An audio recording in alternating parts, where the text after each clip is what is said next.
Hi everyone, I think we're going to get started. I'm sure people are going to keep trickling in from lunch, but thank you very much for coming back and joining us for what I think will be a fantastic panel, building I think very much on some of the stuff we've been talking about this morning and the themes from yesterday as well. So we learned a lot this morning about disinformation and threats to elections and foreign meddling. We're also talking about attacks on women online and democratic backsliding.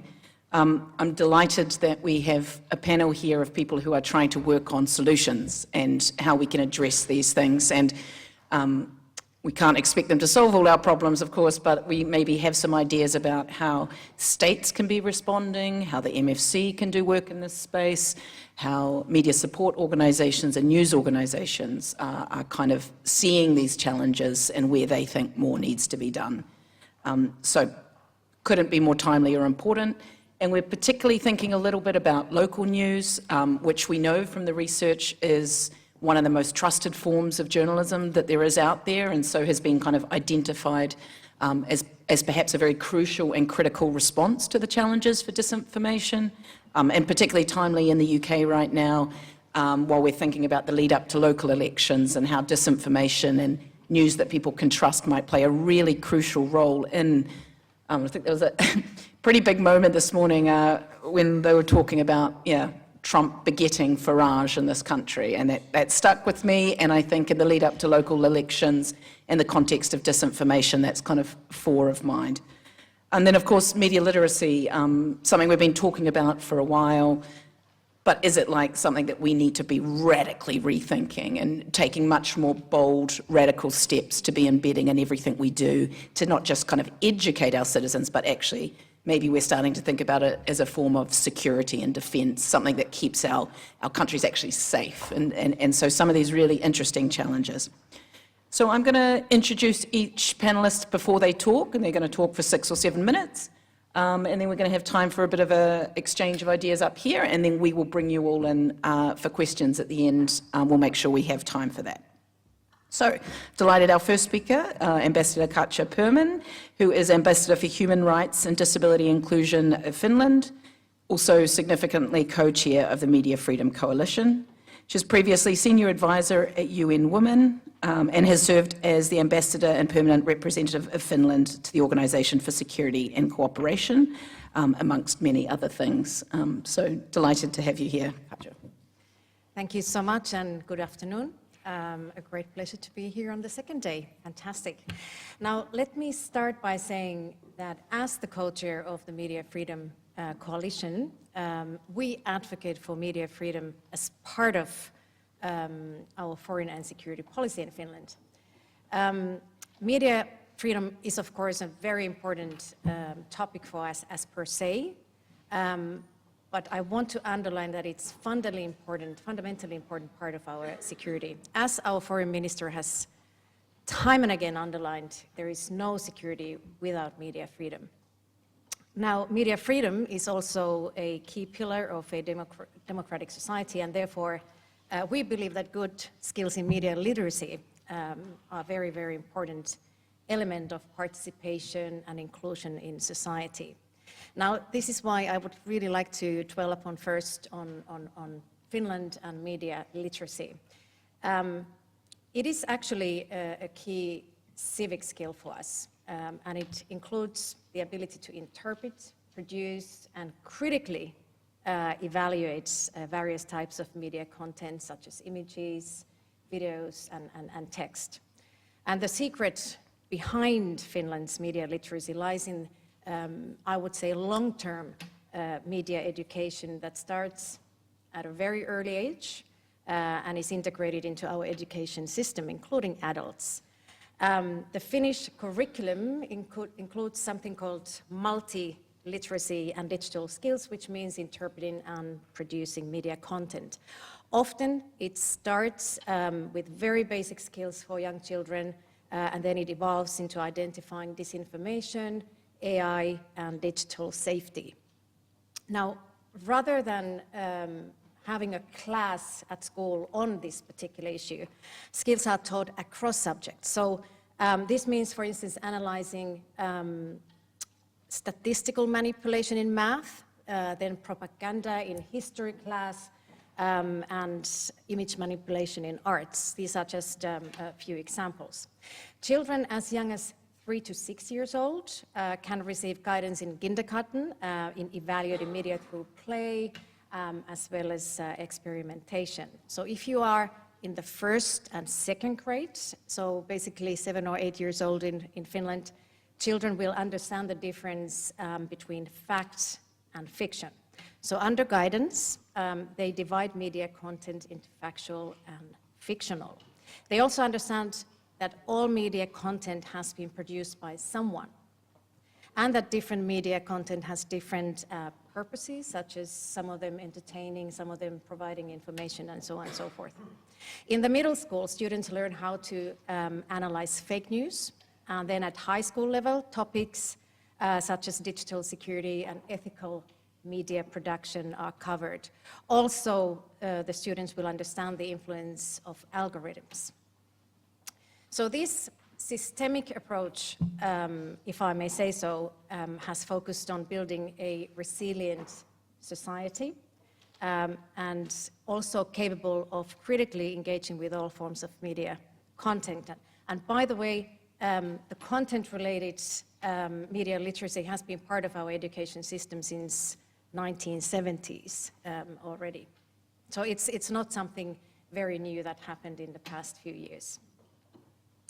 Let me also add that we constantly have to update the educational content. And now, of course, we have to look into artificial intelligence applications as well. So the so-called AI literacy has become a vital skill in the curriculum as well.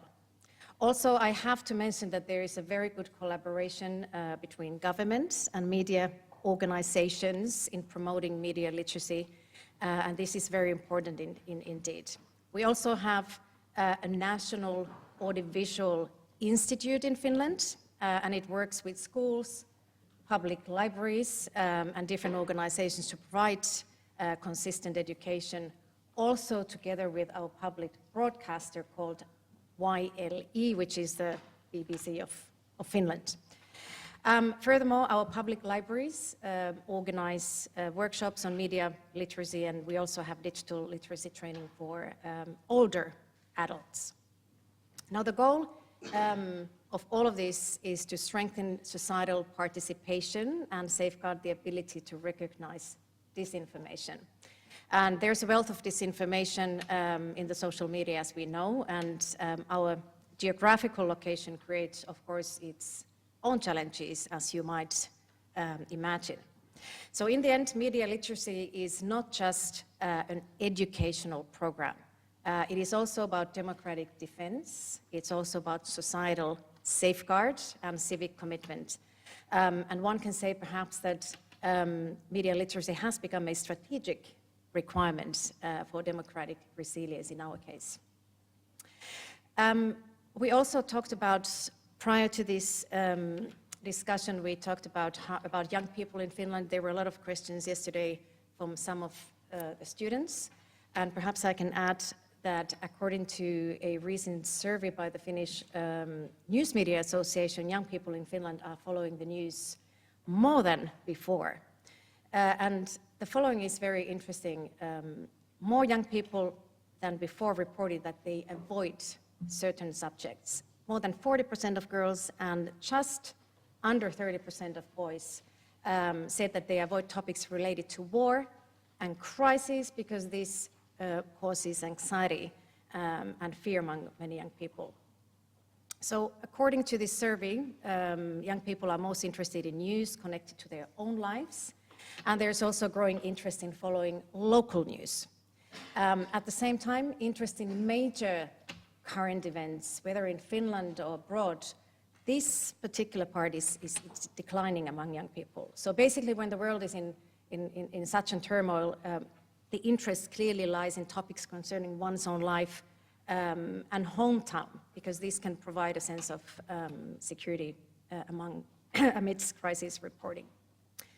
About 1/4 of Finns aged between 18 and 34 say that the social media is their primary news source. And Surprise, surprise, young people's #1 channel for following the news is TikTok.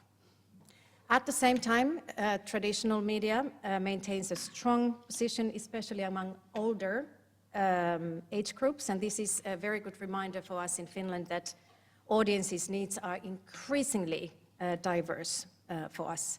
And this, of course, we will need to take into account in our media literacy, education and focus.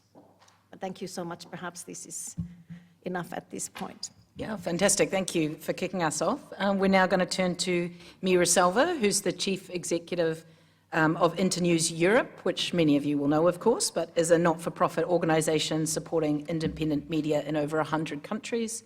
She was previously the Deputy Director of the Reuters Institute for the Study of Journalism, co-founder of the Oxford Climate Journalism Network, and has worked very, very extensively as a foreign correspondent and journalist prior to that. So, Mira. Thanks very much, and it's lovely to be here. And I still think of myself as a journalist, which is why Franz wouldn't tell me his scoop that's coming out next week. But I work for Internews Europe, which is not-for-profit that's been going for about 40 years, and most of the countries we work at are not democracies, or if they are democracies, they're often sliding backwards, democratic backsliding, and the phrase we use often is closing civic spaces.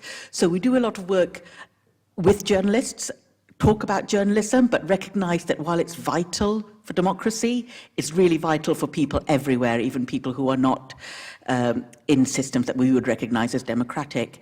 And so what we look at there is information ecosystems. So what we say is that as a human being, as a citizen, you need 7 things in order to live a useful life, not a useful life, sorry, a life where you can make choices that will help you. And these might be choices that help you vote in certain circumstances. It might help you survive in other cases, literally get life-saving information. And so the 7 things you need for that are good information, whether that's databases, accurate medical information. You need safe access to that information. You need legal frameworks that protect the information space.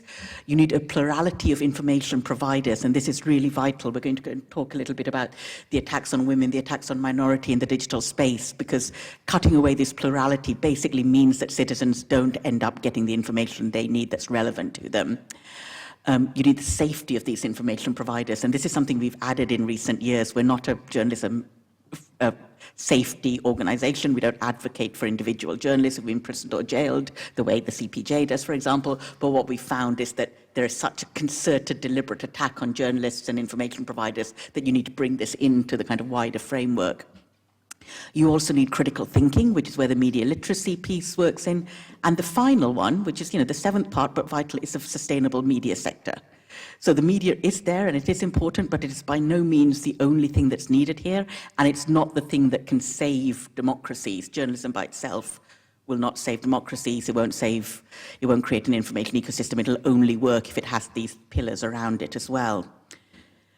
The other approach we do is very much audience first and community led. So we go into a community and say, what information are you getting? Do you trust it? And then we go to those information providers, and these can be midwives, they can be librarians, they can be local journalists, they can be content producers, they often are, and say, what do you need? Is it a tripod? Is it a meeting space? Is it a VPN? Is it digital safety tools? And then we go from there.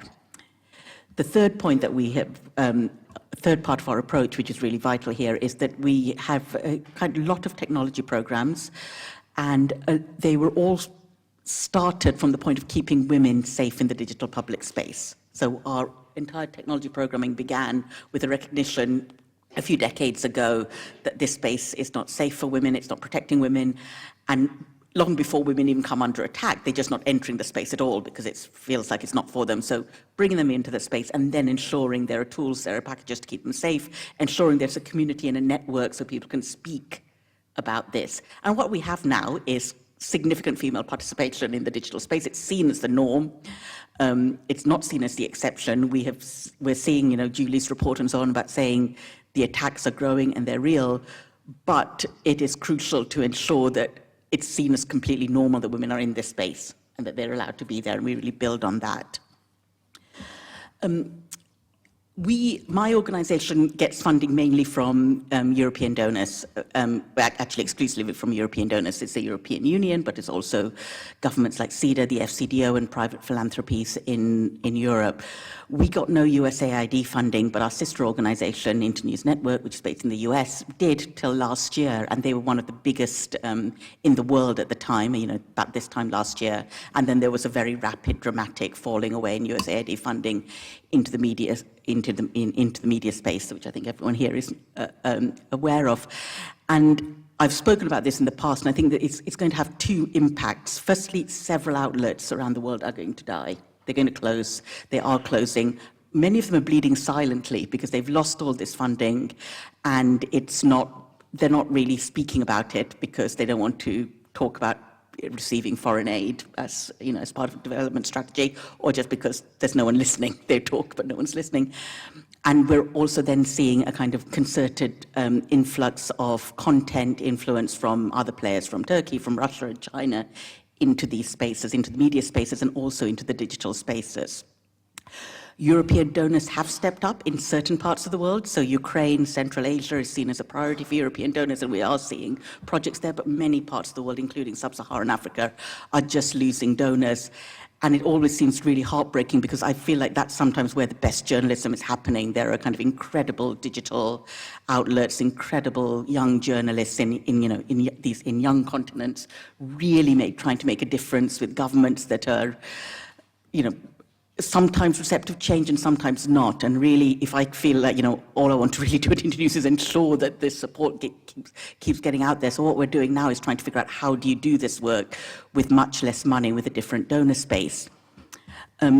We speak to donors a great deal. You talked about the strategic importance of media, and what we're really seeing is that there is a recognition that journalism is important, but there is an increasing recognition of disinformation and misinformation, and a willingness to fund projects that fight disinformation. And what we're trying to do is say, well, what does that mean for journalists? Because you can't really fight disinformation without having an alternative, which is good information. And we still believe that journalism can provide some of the best good information out there. So what we try to do is go and work directly with journalists to say, as well as knowing how to do reporting on investigations, on climate, on all the things that you would normally report on, it's important to understand your digital public space. It's important to understand the digital space that you're operating in and that your audiences are operating in as well. And this has been proven to be really effective in countries like Moldova, where that approach has we've taken that approach along with a media literacy campaign where we've worked with the government to kind of build a national curriculum and work with the journalists and also work with content producers in the region to kind of ensure that there is good information via the media, via broadcasters, via digital publications, but also on TikTok and Instagram as well at the same time, because often these need to be happening at once. And the other country I just want to mention is Sri Lanka, because I'm from Sri Lanka, but also we have a project in Sri Lanka which is again funded by the European Union, and it was to do with helping journalists in Sri Lanka understand the digital information space they're operating in, because there is a vast amount of information coming from Russia in Sri Lanka, and a lot of it was about getting young men to join up to fight in the Ukraine war on the side of Russia. And there has been news this week, I've seen actually, that the country that's had the biggest number of casualties in the Russia-Ukraine war on the side of Russia, outside Russia, Sri Lanka. So, this is kind of information crossing borders, and it was, and things are happening below the surface that we just don't understand. And so I think working with the communities to ensure media literacy, working with journalists to ensure that they understand their communities as well, and then working with policymakers to say, well, what do you do about this? Because these things are going to very directly affect the lives of your citizens is really vital. Thank you. Great, thank you so much, Mira. Okay, so we're now moving on to Franz Wild, who is the CEO and Editor-in-Chief of the Bureau for Investigative Journalism, which, again, many of you will know, but is an award-winning non-profit news organisation doing important public interest investigations here in London and globally, I imagine, as well. Prior to becoming the editor, Franz led the Bureau's Enablers team, which landed front page splashes in the New York Times and Sunday Times, and helped prompt backbench MPs to push for measures to curb lawfare by private investigators. Before that, he worked at Bloomberg and beyond, and the floor is yours. Thanks, Mel. Can you hear me okay? Yeah, okay? Yeah. So I just want to start off with a funny little thing that happened this week, which is we had a little sort of online run-in with Elon Musk. So what happened was we published an investigation in January about how London PR firms were using paid editors on Wikipedia to doctor Wikipedia pages for powerful clients such as Qatar and the likes. And then what happened a couple of days ago was on X, sort of Musk's acolytes came across the story and sort of said, oh, look, this proves Wikipedia is deeply corrupt. And you have to use Grokpedia, which is obviously Musk's alternative. And Elon Musk then amplified it and said, yes, look at this. And it's a sort of tiny pinprick of an anecdote, but Elon Musk has 234 million followers on X. I think it just highlights the scale of the problem. All of us in our various, I dare say even Finland as a country struggles to compete with that. And the way that this whole landscape is changing, the story that I'm not going to tell Mira, I'm not going to tell you either, but I'll give you a flavor of it, is there's an avatar, an AI avatar musician who's now working for a political group, basically producing xenophobic, really horrible right-wing stuff on all the platforms. And they're not only doing that, but they're incredibly successful. So if you want to read about it, hopefully next week, sign up to our newsletter and you'll get it in your inbox.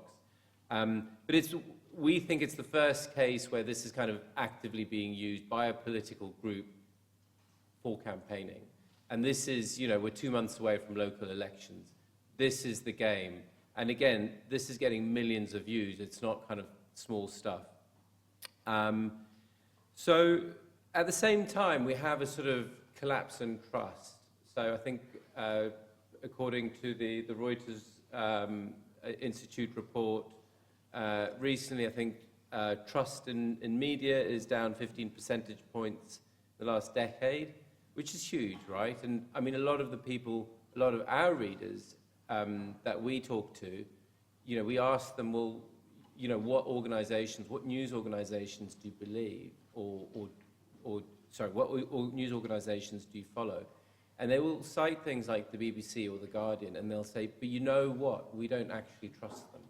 And that, BBC and the Guardian are two stalwarts, linchpins of our democracy. And so that, again, kind of just highlights the pickle we're in. So what do we do about this? And I think there are a couple of answers. I mean, I'm really inspired by the Finnish example. I sort of wish that I could turn back time and let my kids grow up in Finland. Luckily, they've got me checking their phone every 3 seconds. But I think schools is where it needs to start. So we've just started a program where we're working with schools to try and engage them, and we're not sort of we're kind of working with them rather than educating them. But that's one way to start interacting. And kids as young as 12, and obviously all of that might change, but kids a lot younger, frankly, need to be across this stuff. Then the other thing is obviously the media landscape is fragmenting in a massive way. So consumers are becoming more and more interested in niche outlets. So all the successful outlets that are coming through, and you would have seen some of them here earlier, are very, very focused on a specific thing, and audiences are sort of clustering around that. And that in and of itself that's not a problem. That's kind of a good thing, as long as those organizations are also kind of equipped with the tools to do it, think you mentioned kind of technical support, legal support, all of those things. And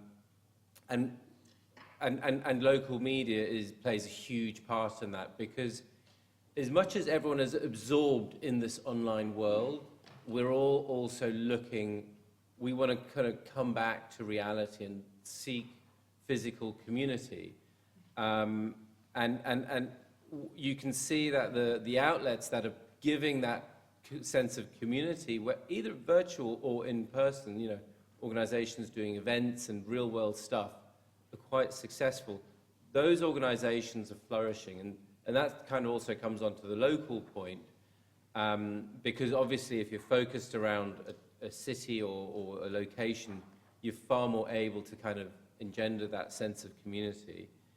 And we've been working, so we used to have a network of local journalists. So we would act as a kind of central node.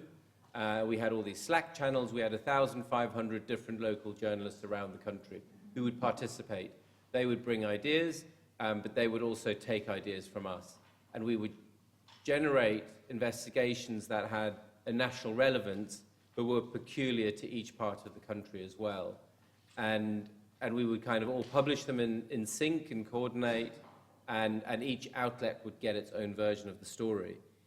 And what happened during COVID was fascinating, or very sad, frankly, was it all collapsed. And that was because the funding in local journalism just disappeared, to the extent that local journalists were no longer able to pick up that news and process it.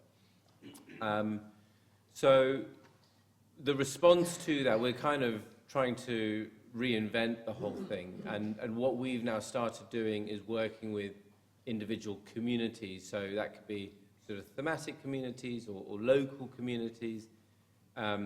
We did a project in Southwark, for example, where we got community members. We asked them, what are the issues you care about? We worked with them to turn that into an investigation. The thing about that is it is incredibly resource intensive. But there's also another answer, and that comes back to basically the Substacker generation. And you know, the Public Interest News Foundation, you know, kind of have a network of, I think, 150 journalists around the country who are all basically hyper-locals, 1-, 2-man bands, who are doing great journalism. And I think those voices will grow and will become more and more significant. So that's where there is hope, I think.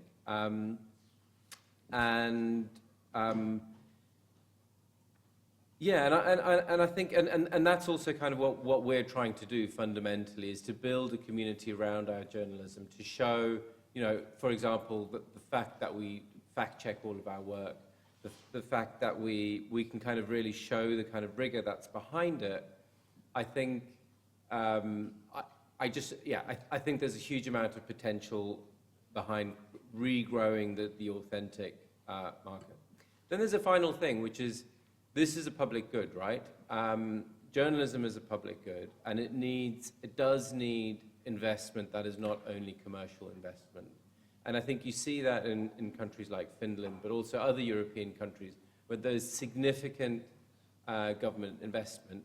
And obviously here that is in the BBC, through the license fee, but it kind of needs to be, I think you mentioned the plurality point, there needs to be more funding. And, you know, whether that's a sort of, you know, as our friend and colleague, Branko Brkic, who's basically campaigning for this, saying you need to basically have a huge advertising campaign which mobilizes people and kind of just gets them to understand how important a public good it is. He quotes the Got Milk campaign that was run in the 90s in the US.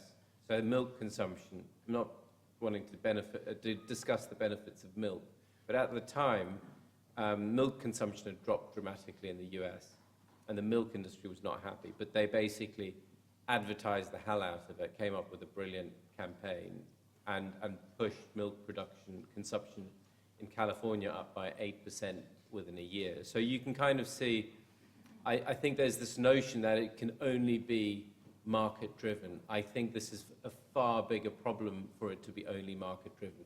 Government and the state needs to play quite a significant role and has the firepower to do so.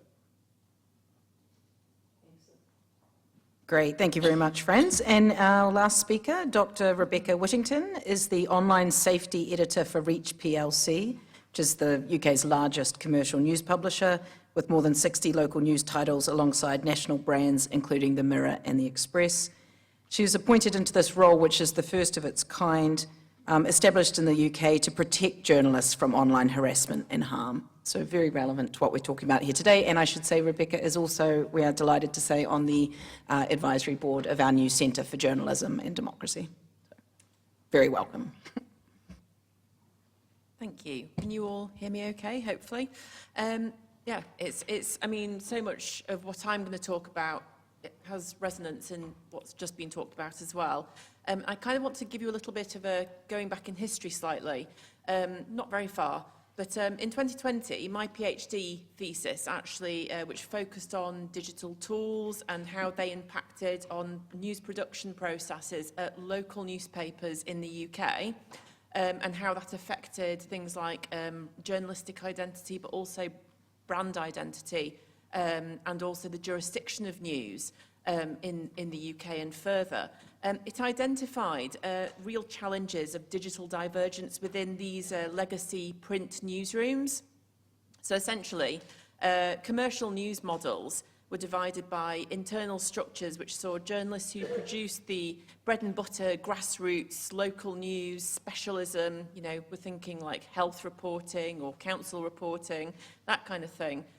They were working solely for print and didn't really do very much in the digital space.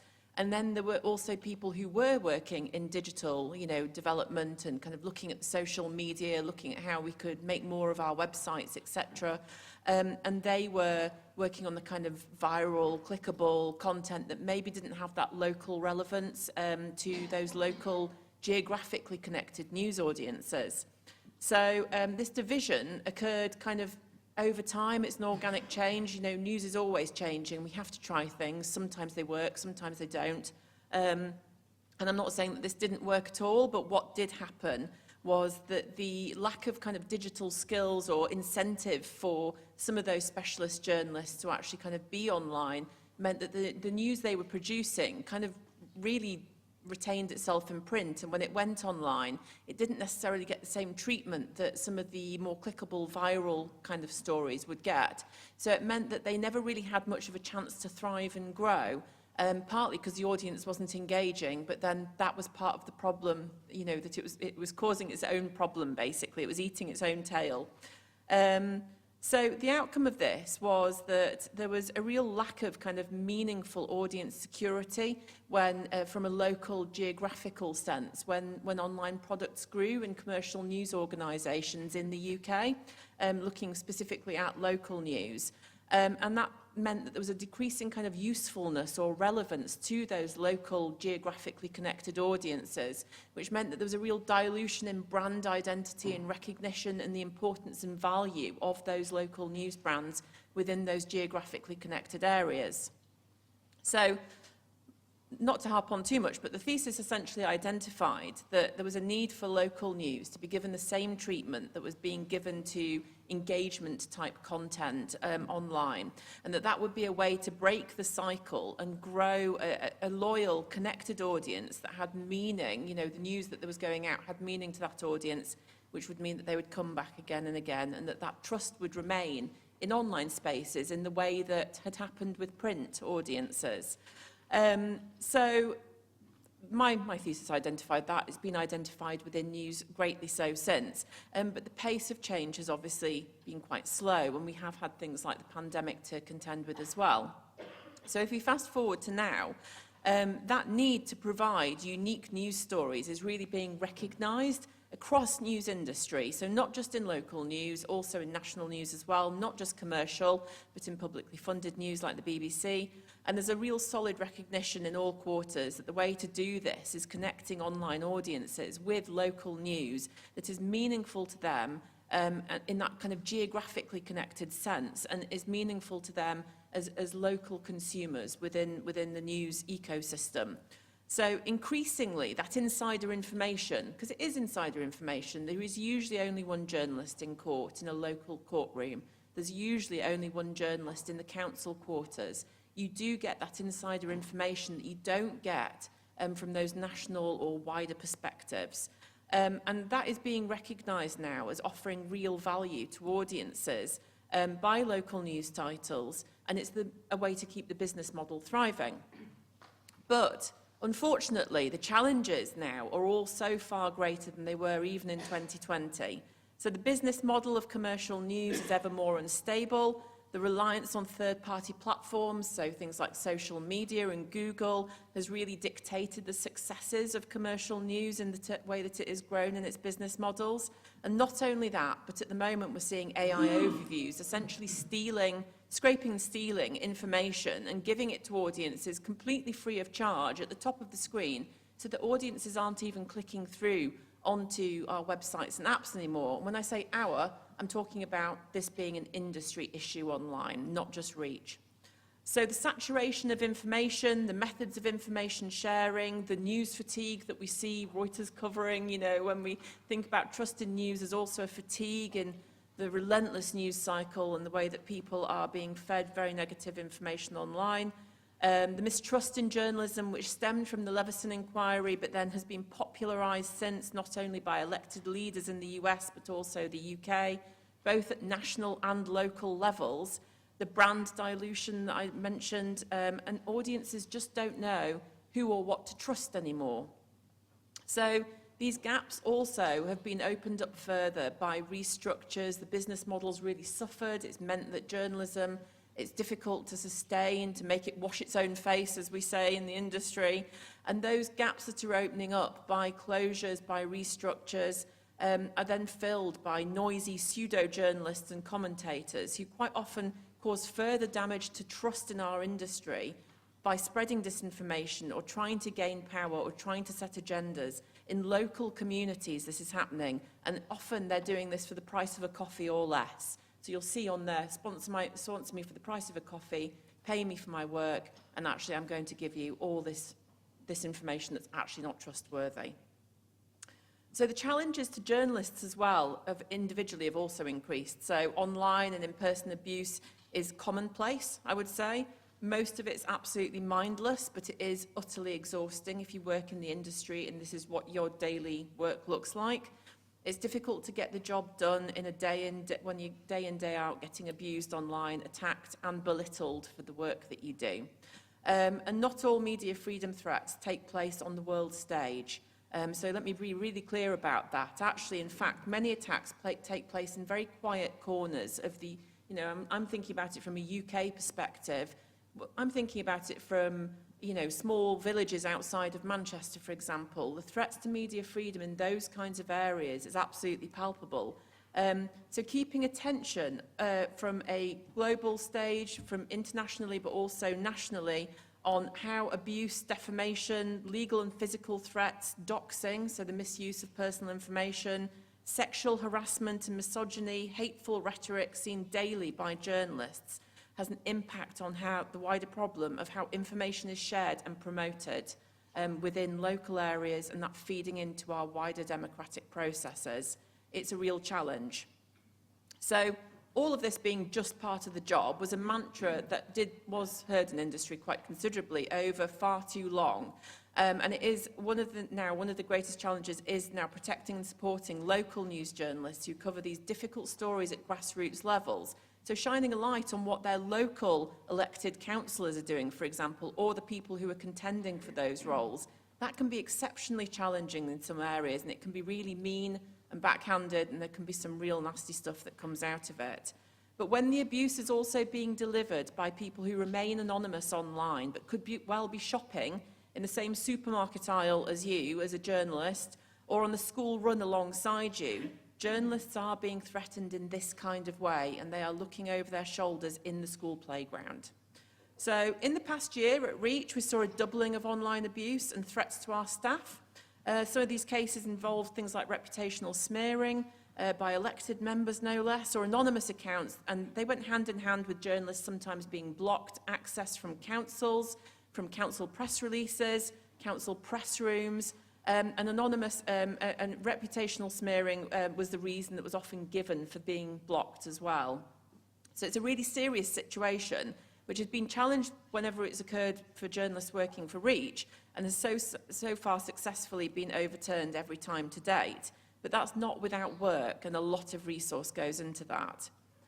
Journalists have also been harassed online and in public, so being doxxed, having information taken about them or their families, and being used to smear or intimidate them, and then also finding themselves in public being harassed and abused as well. And the admirable part of all of this is that journalists have kept going. So disinformation, misuse of recognised news brands is also something that we're seeing, and AI doesn't help with this, quite honestly. It's very easy for somebody to take a logo now and to brand something up as local news from the Manchester Evening News, for example, and it has absolutely nothing to do with that brand or title. And so that is something that is challenging the industry widely. We see it with the BBC all the time as well. And the same can be said, there's issues in terms of freedom, transparency of public information. So FOI requests, freedom of information requests, and the number that are now being ignored or rejected without good reason. We should be collectively raising this as an industry, this issue, and pushing for the government to hold publicly funded bodies to account over the number of FOIs that are being submitted and the number that are returned without answer or are ignored entirely. So overall, this picture's pretty bleak, I have to say. Sorry about that. And it does mean that those people that are suffering are the ones who want to know what's going on in their local areas or are currently not able to find that out. Or maybe they don't even know that there's stuff going on and that they would like to know about it. So that's the people paying council tax, worrying for their jobs and families, people who are sick of their streets crumbling around them, and the clear divides between rich and those who do not have. But we do see green shoots emerging. So audiences are fatigued and they're spending their money and their attention more wisely. So the investments that they are choosing to make with time and money might be in newer models of journalism. So that might be the hyperlocals that we've just heard talked about. They are thriving in some cities and creating much healthier news ecosystems as a result, which creates plurality, diversity, and coverage that audiences can trust. The local democracy reporter scheme is another good example. So while Google and Meta have turned their back on investing in local news and funding it, the BBC scheme is well established and is producing critical coverage. And that coverage is made available at the point of production by that local democracy reporter to all news outlets that are within the scheme. So nobody's keeping that information for themselves. It is being shared widely between news organisations like Reach, the BBC, and also hyperlocal news outlets that are connected to the scheme. So at first, the return to council chambers, when LDRs started to go back to councils and actually holding power to account within those local council chambers, there was a real pushback from some councillors and some elected members, and those journalists found it really difficult. But they've returned again and again, and it basically has changed the expectations within those council areas. And while there is some journalists who are still struggling and some of the things that they're facing are quite sinister in terms of the threats or pushback, actually what we are seeing is that the wide majority of local authorities, for example, not only expect a local democracy reporter to be there, but they welcome their presence. So that is a really important function within democracy. So most local news journalists now are diversifying how they're putting out local news as well. So it's not just print, it's not just online written content. They're looking at other models and other ways to do that. And I think that that's a real positive, and they're being supported to do that where possible as well. And there's that increasing market value in exchange for journalism at the point of consumption, which basically means that audiences are starting to recognise the value in that news journalism in those different formats. So threats to media freedom and journalists themselves are being recognised within industry, and then they're also being recognised more widely by the government and by the police as well. So that's meant that new supports, new schemes have come out that actually helps journalists be safe in the job that they do. And there's been some really positive steps forward in the last year, which include things like a journalism safety liaison officer being established and named within every police force in England and Wales. Scotland and Northern Ireland already had that. And it also means that access to places like courts and councils is actually being more carefully considered, and the journalists that are getting into those spaces are no longer quite as vulnerable to being intimidated by nefarious people once they're there. So it is positive progress. So it's never easy. We have to keep going. I think the last thing I would like to say is that I do believe that the fundamental fighting and innovative nature of journalism itself keeps pushing forward and refusing to take no for an answer. And I think that we see that every single day in the tenacity of the journalists that I work with, and that I'm sure many of the people on this panel work with as well. Thank you. Brilliant. Brilliant. Thank you, Rebecca, and everyone for those great starting points. I'm just going to ask a couple of quick questions, and then we're going to open it up to the floor. And Katja, I was wondering if I could go back to your comments, and obviously everyone wants to move to Finland with their children now.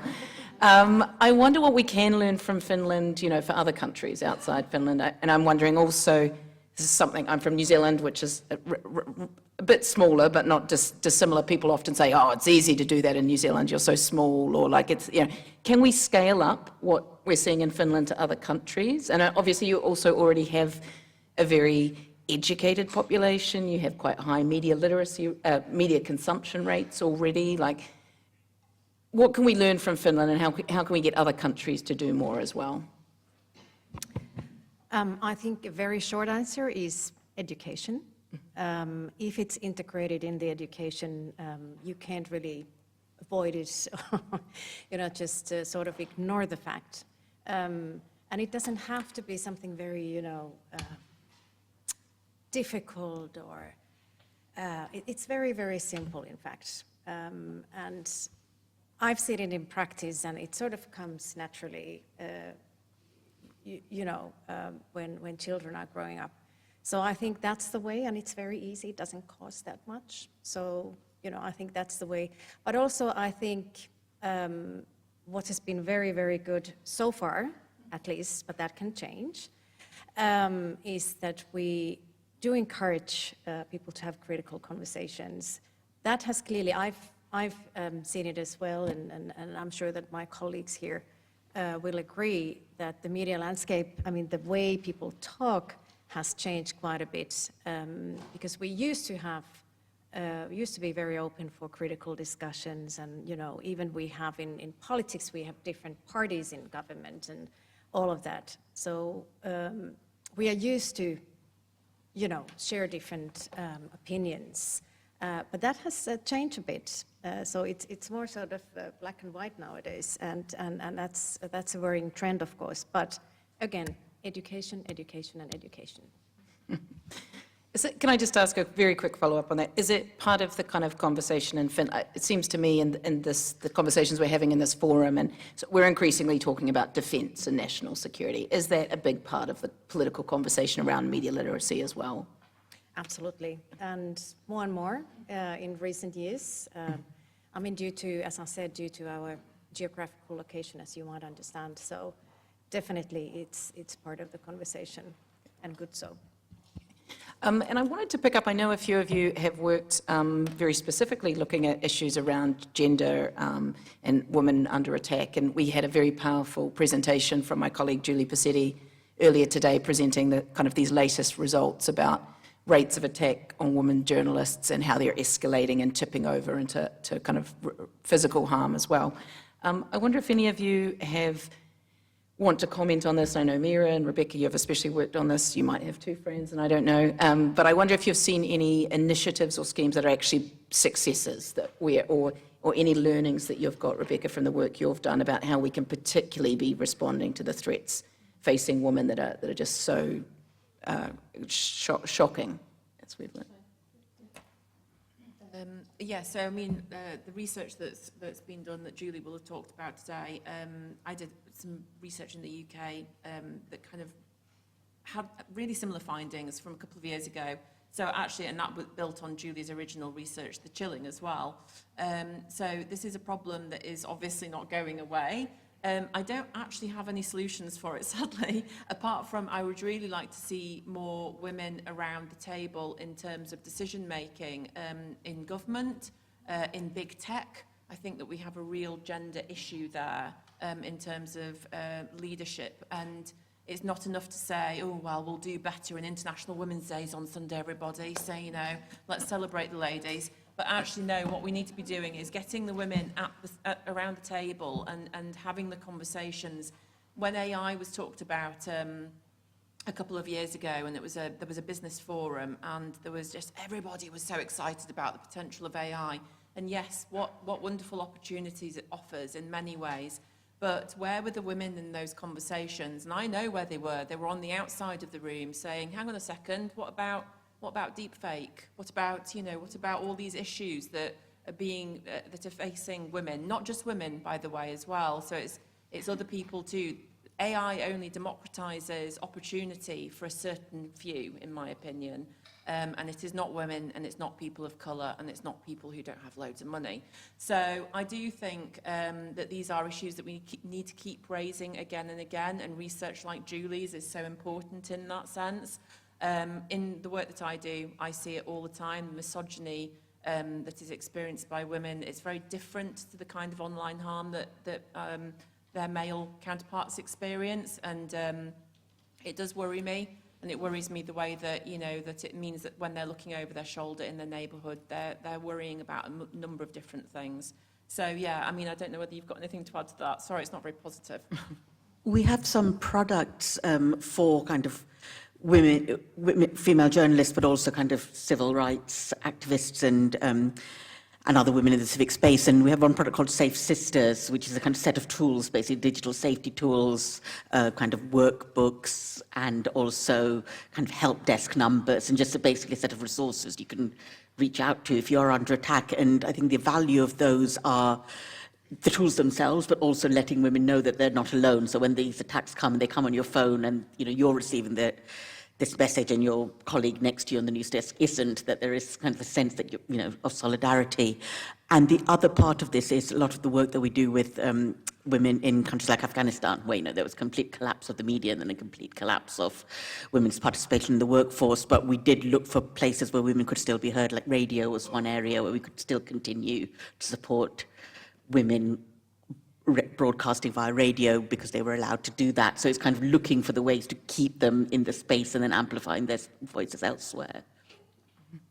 And friends, I wonder, just jumping around conversations a little bit here, but I wondered, as you're kind of thinking about AI and investigating AI, are you also using a lot of AI in your investigations? Is there anything positive we can say about the tools that we have now at our disposal to help us feel a little more optimistic?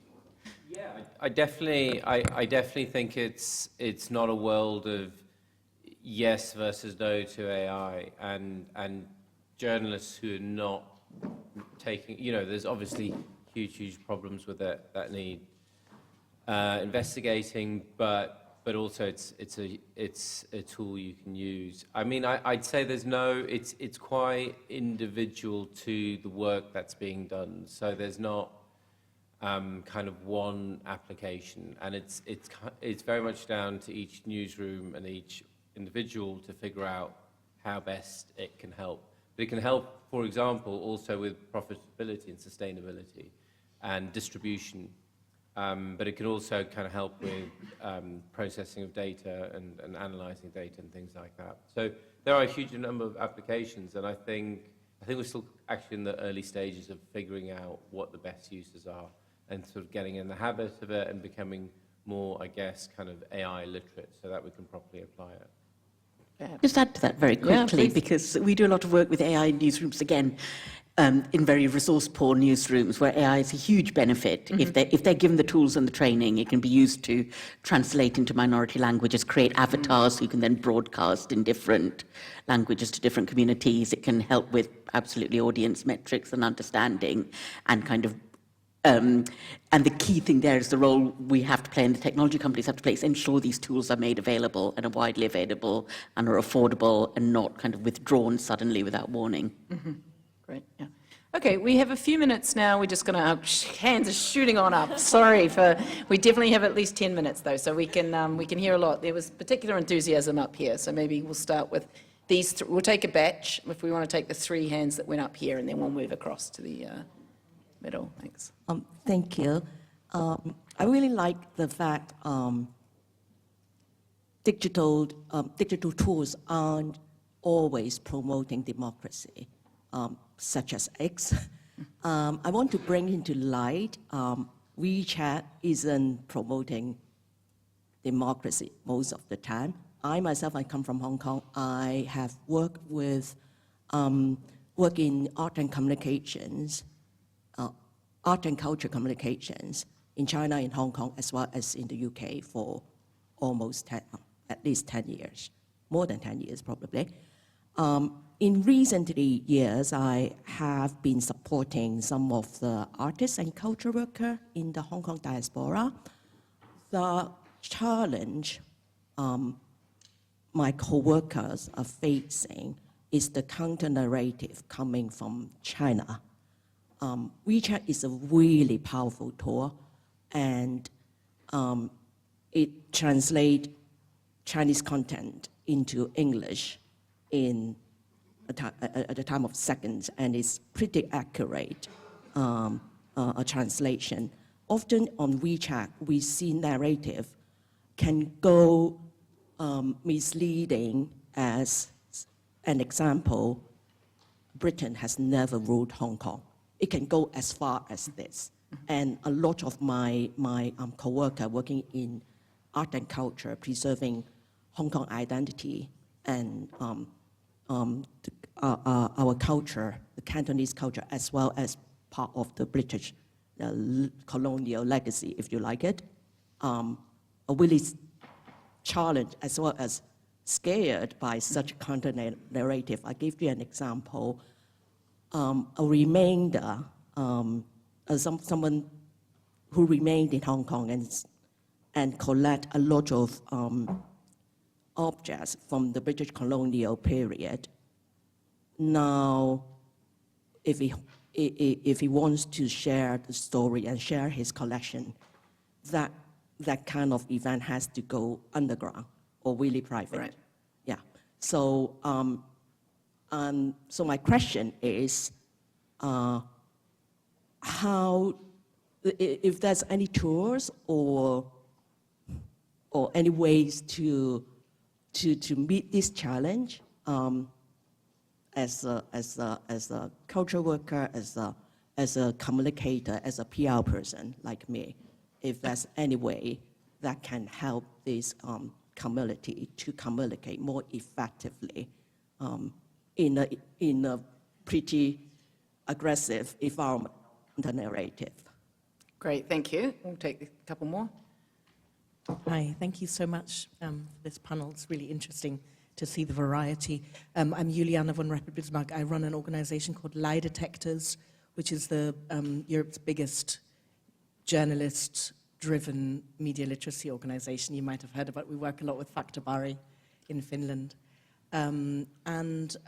We work with more than 600 journalists in several countries in the EU, and they're incredibly engaged. We work with thousands of teachers and go into an awful lot of classrooms across the EU, primary school, secondary school, and the journalists are basically given the training to hand over their journalistic tools to a generation that's doing its own news gathering. And it's working out very well, and we find the engagement at intergovernmental level is incredibly high. OECD, UNESCO, the EU, everybody agrees this is important and it's doable. You know, the Director of Education and Skills at the OECD says this is a solvable problem, right? And we can see that it's a solvable problem. And at the grassroots level, we have very high commitment from the journalists who work with us, from the teachers, from the kids, even from the parents. The thing that's missing is the middle, right? And we're very, very lucky to be very well funded by a philanthropic foundation, but in the end, it shouldn't be something that is philanthropically funded, right? Or that people do charitably. It should be something that is part of the public education budget in the end. And we work a lot with mayors and try and engage them, but we're really thinking an awful lot about how do we fill the middle? How do we reach the national, regional, local and metropolitan level where the real decision-making happens and where a lot of the budgets are as well, where the budget decisions get made by the local educational authorities. So my question after this long preamble is, can you give us just an overview of how is it that how do you tap those kind of structures so that things also become more embedded systematically once our projects stop, if they stop, right? How does this continue, and how do you secure, what are you doing, and where are you finding success in actually getting the buy-in from the authorities that will fund this and perpetuate this? Thank you. Okay. And one more, and just really quick, if you can, please. It's a quick question, it's very short, but it is brilliant. weaved into that. So in the whole melee that you've painted, negativities, I'd be interested to know, where does the rising trend in citizen journalists sit? And I'd be interested to know your thoughts about how that has impacted. Great. Okay, well, the three quite different, well, reflecting that we are experts here on lots of very different subject matters, so we will just pick up maybe as you wish, and then we'll get some new questions going. So we've got a question about kind of WeChat and disinformation and translation and the challenges around that. How do we kind of embed what we're doing and access funding to make sure it's kind of scaled? And where does citizen journalists fit in all this? I'm not sure if anyone wants to jump in on any in particular, or... I can. The WeChat point is really interesting, and I think this goes back to my hectic on.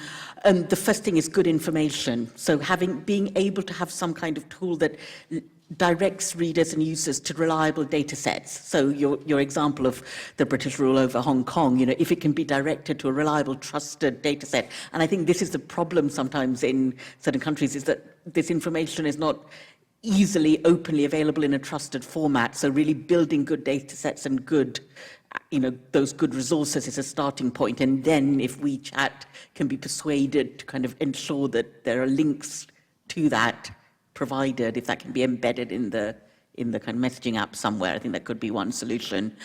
On the lie detectors, it's really fascinating work, and we work in Uzbekistan, which is not a democracy, and we support one media outlet that's been brilliant. And we worked a lot on sustainability. What will you do when our project ends and we leave? And one thing they did is say, we're going to do events. And this isn't a thing, in Uzbekistan. You don't do community events where you talk about Chinese investment or the nuclear power industry in the country, really sensitive topics. And they got round it by saying every event will have someone from the government, an academic and a scientist, and then it's open to all. And they've been allowed to do these events. And I think this is kind of building these kind of links with the community where you bring in the middle level directly, just invite them in to speak and invite them to talk to each other, could be a way, this could keep going once you leave as well. And on citizen journalism as well, absolutely, and I think in many places that we work, there's a generational divide, and we work with the younger generation absolutely with citizen journalists and influencers, because they are the ones who are very good at building community and building audiences.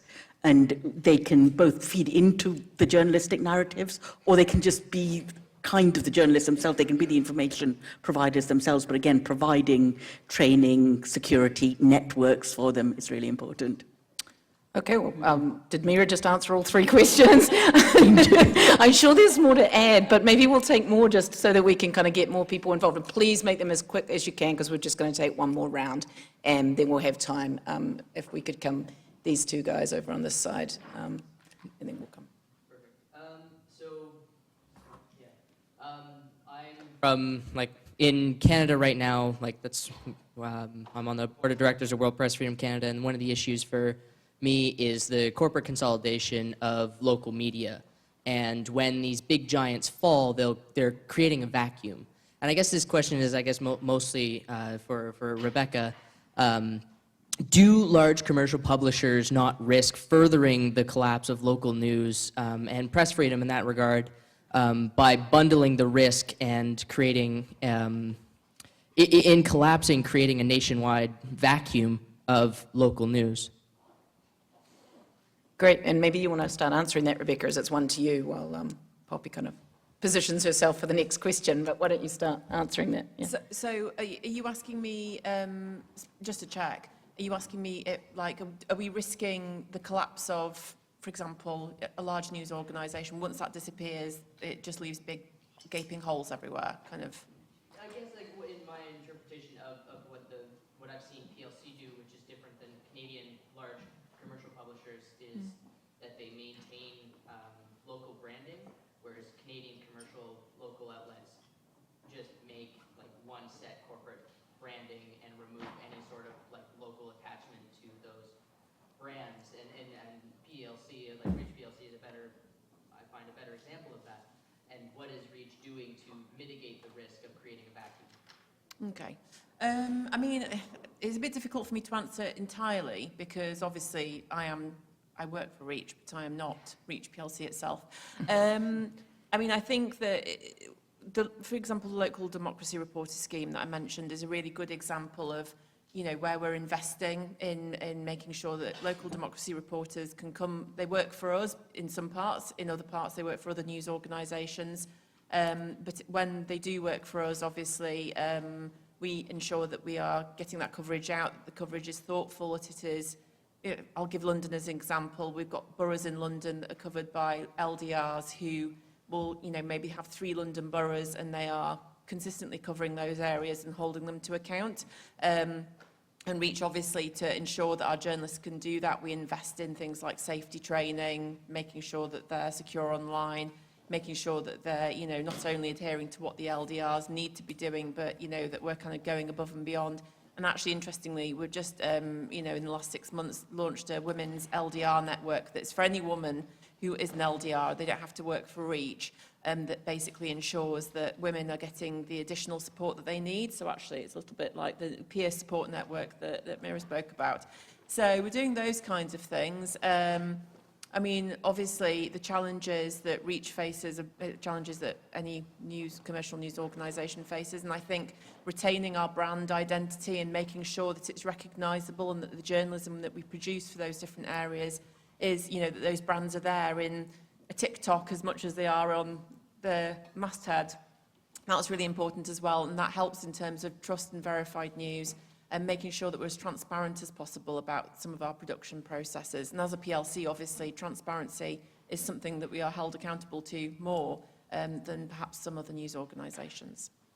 Okay, I think we're just going to say one final question, otherwise we're cutting into the break, and I think you're already up there, Poppy, with the mic, so we'll take one more, but then I very strongly encourage you to come and especially talk to these guys over coffee.